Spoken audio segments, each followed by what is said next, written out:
គ្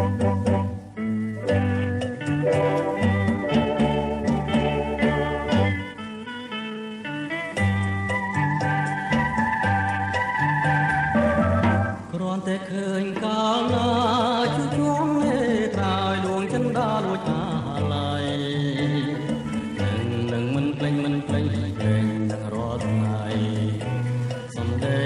ស្រីផានសំដីផានក៏ចាំងចិនថាពូពេញណាវាស្នាគ្មានឬទេកាលនៅទុំជាស្នេហ៍គេទៅហើយឆ្លើយប្រាំខ្ញុំផងបើសិននោះល្អនាងមិនអានដល់ចិនខ្ញុំទេអសងខ្ញុំហើយគ្រាន់តែឃើញកាលណាជួយជាប់នេត្រាឲ្យដួងចិនដាលួចអាឡ័យនឹងមិនភ្លេចមិនភ្លេចភ្លេចនឹងរាល់ថ្ងៃសំដីស្រីផ្អែមសំដីបានក៏ចាំងចិនបើគូពេញណាវាស្នាគ្មានឬទេ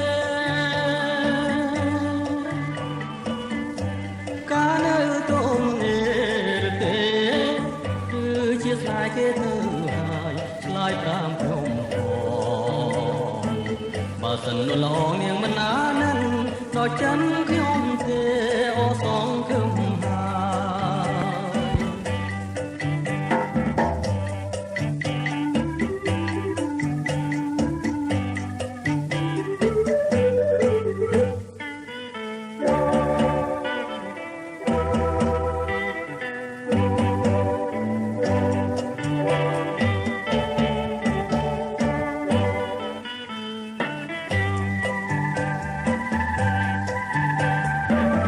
គ្រាន់តែឃើញកាលណា